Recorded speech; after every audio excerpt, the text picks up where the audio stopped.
Michelena, vengo de España. Bueno, no sé si sabéis que España está dividido en autonomías, como aquí los estados federales, y en mi caso vengo de una autonomía que se llama País Vasco. ¿Sí? Yo justamente vivo a unos 3 kilómetros de Francia y allí me dedico, cada año voy cambiando porque en la pública nos van cambiando, pero normalmente me dedico a los equipos multidisciplinares, o cuando estoy en el centro soy orientador o pedagogía terapéutica. Y os preguntaréis, bueno, un poco qué he estudiado, ¿sí? Para eso. Pues bueno, estudié educación primaria, después hice la licenciatura en psicopedagogía, hice un máster de terapia en Gestalt, y luego, como soy un poco hiperactivo, pues vi la necesidad en la parte de logopedia en primaria y estudié audición y lenguaje con la UNIR, ¿sí? Las demás fueron en universidades públicas. La UNIR es una universidad privada que está en La Rioja y bueno, está realmente muy bien porque puedes hacerlo todo online. Y luego tengo otra vertiente, que por eso estoy aquí en México, donde hice un máster de cooperación al desarrollo, ya que en el 2008 vine con un proyecto en la Unión Europea para mujeres incubadoras de empresa y empoderamiento. ¿Sí? Ahí hacía un trabajo psicológico, emocional con las mujeres aquí en Jalisco. Y desde el 2008 conozco México y bueno, de la relación con algunos profesores de aquí, pues he tenido la fortuna de venir un poco a explicaros lo que es la orientación en España y sus diferentes vertientes. Bueno, en esta parte me gustaría explicaros un poco cómo se organiza la orientación en España. Sé que aquí lo hacéis un poco de otra manera.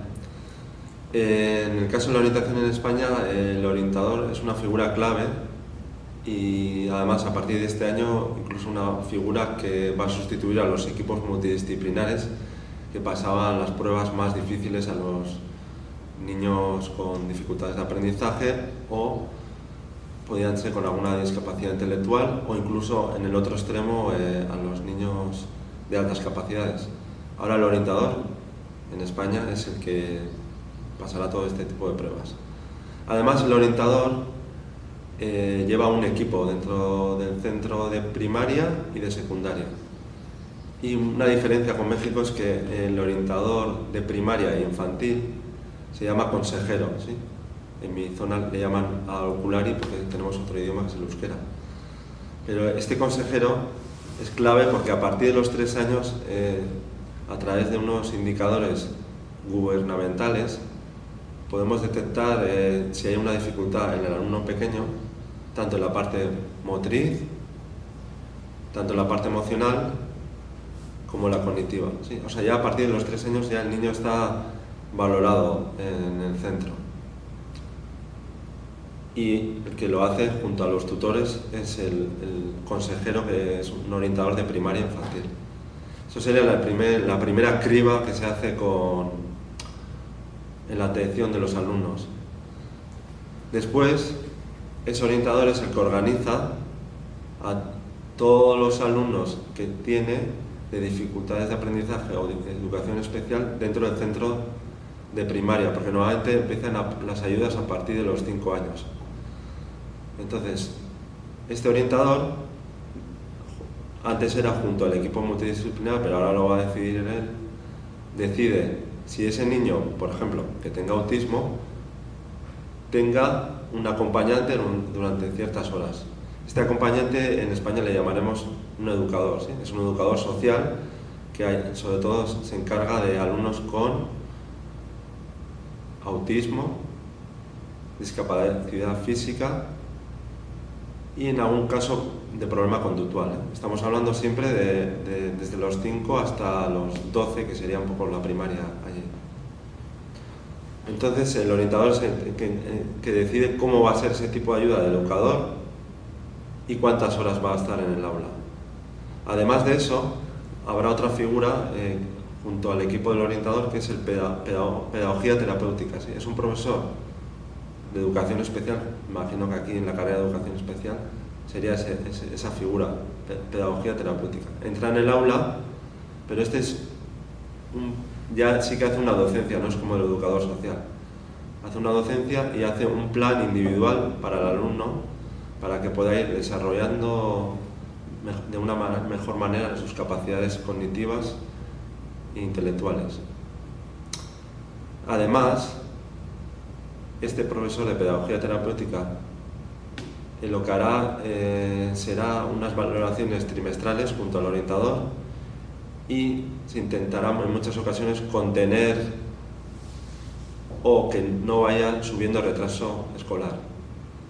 Entonces el orientador tiene una parte de gestión, tanto del educador como del profesor de pedagogía terapéutica, que es el profesor de educación especial, y tiene otra parte ya desde los 3 años de pasar pruebas. Y además, a través de una reunión semanal, analizan todos los casos de esa bolsa donde están todos los alumnos de dificultades de aprendizaje y educación especial. Hay que decir que en esa bolsa hay como 2 listas. En una lista A, donde entrarían, digamos, los casos más graves, y una lista B, donde entrarían casos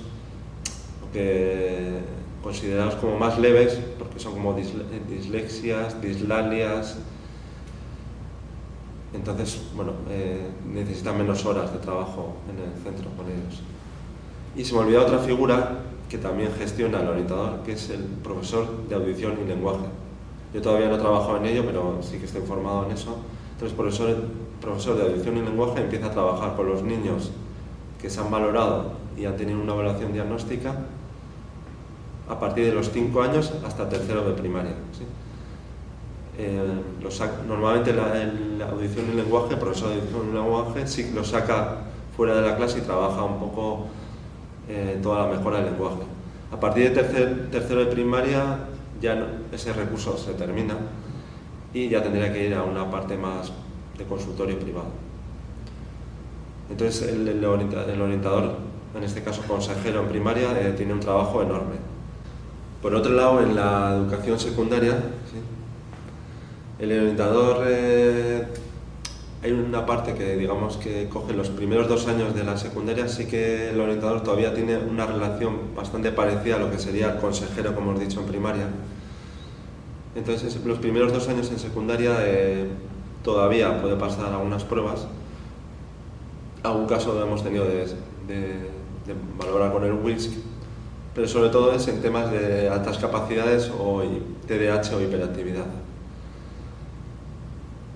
Igualmente, este orientador ya en secundaria tiene un equipo al que tiene que gestionar.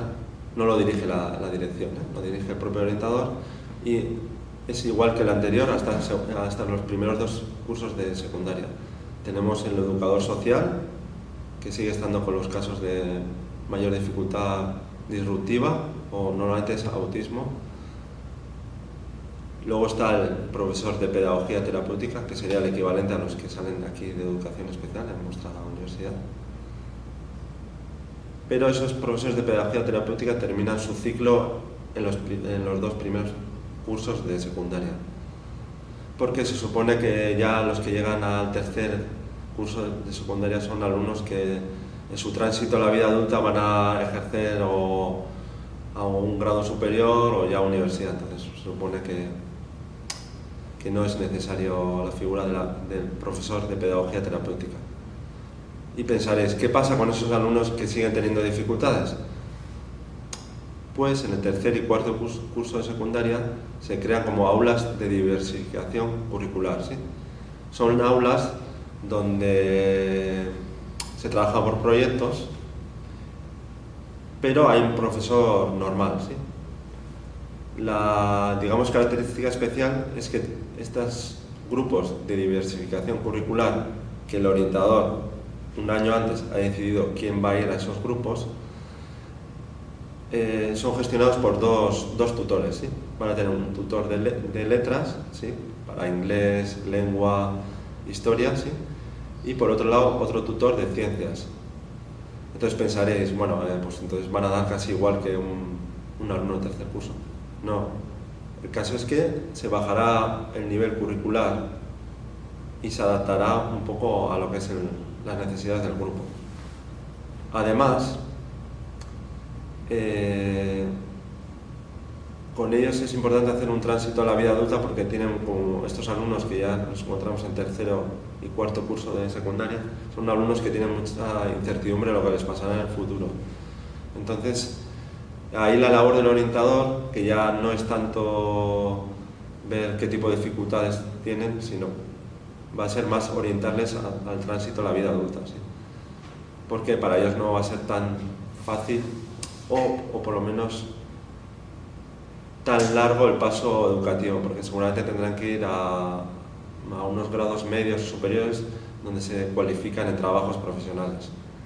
Respecto al bullying, sé que aquí en Colima, en primaria, pues, están surgiendo muchos casos y bueno, están ahí intentando hacer protocolos. En España, antes se hablaba un poco de secundaria, pero es verdad que en primaria también empiezan ya desde, sobre todo en el último ciclo de, digamos, ahí se le llama quinto y sexto de primaria, donde el grupo toma mucha fuerza y se crean muy claramente los roles de los alumnos. Entonces aquí ya surgen los problemas nuevamente con el bullying. ¿Y qué se suele hacer? Bueno, aquí son clave la figura del tutor. El tutor va a ser el que va a alertar porque se lo ha dicho el alumno o porque ha habido la respuesta de algún padre o otro profesor que entra en el aula, ¿sí? El tutor es el que va a rellenar un documento y este documento le llegará al consejero, como hemos dicho que el orientador en primaria se llama consejero, y el consejero lo habla con dirección. Entonces dirección, en el momento que ve la gravedad del asunto, comienza a intervenir en un protocolo que se llama protocolo cero, ¿sí? El protocolo cero comienza con un escrito del orientador y profesor, el primer paso. El segundo paso es una entrevista con los padres que aceptan este protocolo y el tercer paso ya sería aplicarlo dentro del centro, el protocolo.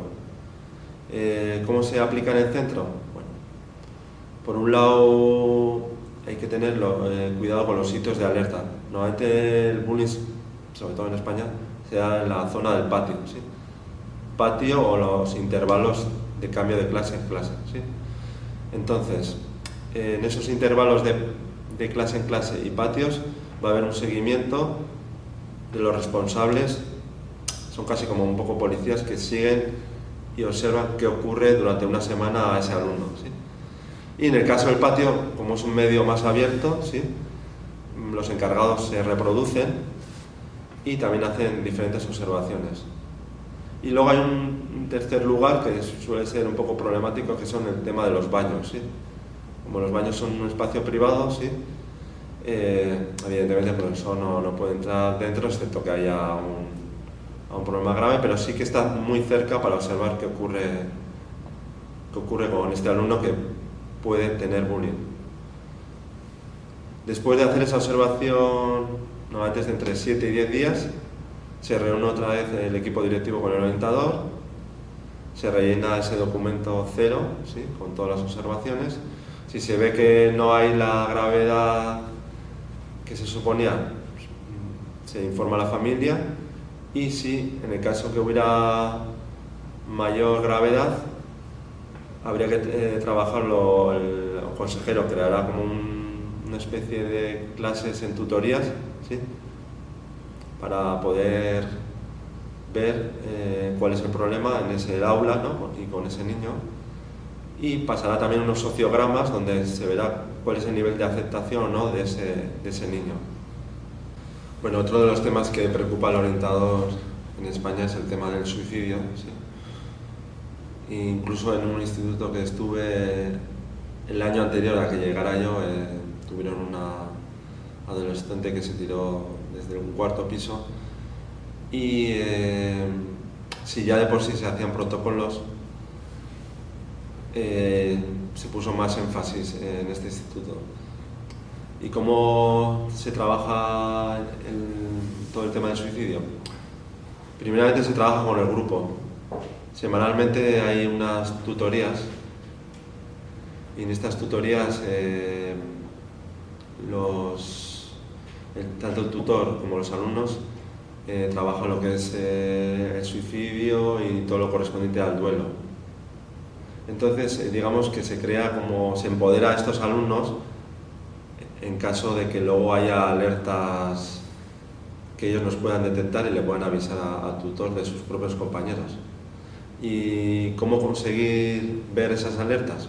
Pues con las nuevas tecnologías, muchas veces estos niños, no todos, ¿no? Pero algunos sí que avisan en Telegram, ponen mensajes pues donde dicen que quieren quitarse la vida o que se encuentran solos y desamparados y se sienten muy mal.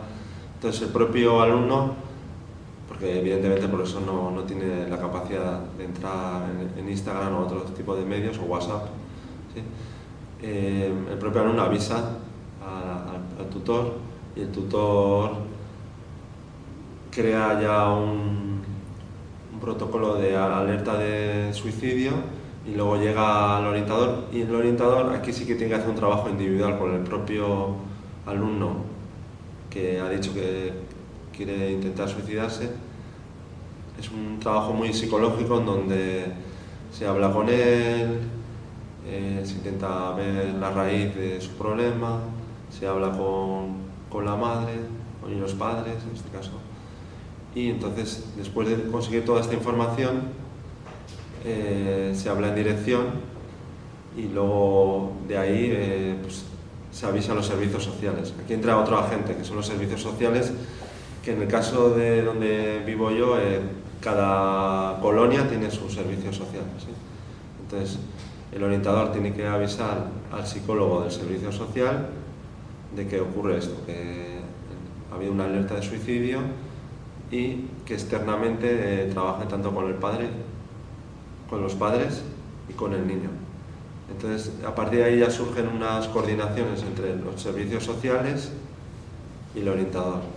Entonces, digamos que hay una red fuerte que intenta evitar pues, lo que ocurrió en mi instituto un año antes de que yo llegara. Pues, otro de los temas que nos preocupa y a la vez nos ilusiona allí en el servicio de orientación es el tema de las altas capacidades. Me han dicho que aquí es niños AS, ¿no? Bueno, ahí tenemos ciertas dificultades porque ahí entran varios agentes con los que hay que trabajar. Cuando hay una detección de un niño de alta capacidad en edad muy pequeña, normalmente las pruebas psicométricas son iguales. Aquí pues a través del WISP o ya a partir de segundo de primaria el WISC, si da un CI, normalmente consideramos un CI alto ahí a partir de 120, empieza un poco el problema, porque en el caso de primaria el tutor no tiene, en España, no sé aquí, en México, no tiene una preparación exclusiva sobre altas capacidades. Entonces, aquí sí que podríamos hablar de los fallos que hacemos y lo que no debería hacerse. Normalmente el tutor, normalmente con buena intención y su ansiedad, hace que normalmente se utilice el área de matemáticas, que es mucho más fácil darle materiales más altos al niño, en este caso que puede ser de altas capacidades. Entonces se le da más fichas, pero quizás eso no es la solución. Entonces ahí entraría el tema del consejero, en este caso en primaria, que hablaría con el tutor, entonces crearían un plan individual para este niño, a veces que no sabemos si tiene altas capacidades, pero si lo sabemos ya a través del CI que tiene altas capacidades, hacer ese plan individual para el propio curso. ¿Qué ocurre? Cuando hay que hacer un enriquecimiento curricular dentro del aula, sí que es una cosa no tanto del consejero, sino del propio tutor. Y ocurre que muchas veces pues, ni tienen tiempo o no tienen esa relación específica con ese enriquecimiento curricular. En España antes había otra opción que no gusta mucho, que es la aceleración, ¿sí? Subirle de cursos. En España se hace en casos muy especiales, no está muy bien visto, porque se cree que en este caso que el propio alumno de altas capacidades puede estar dentro del aula de su curso e incluso puede enriquecer lo que es a los propios alumnos con sus comentarios, cuando trabajan por proyectos, la propia curiosidad del alumno puede motivar a los otros alumnos. Entonces, normalmente muy pocas veces se hace lo que es la aceleración.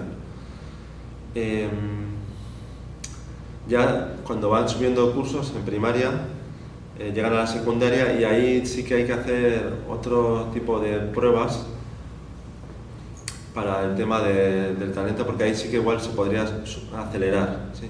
De secundaria.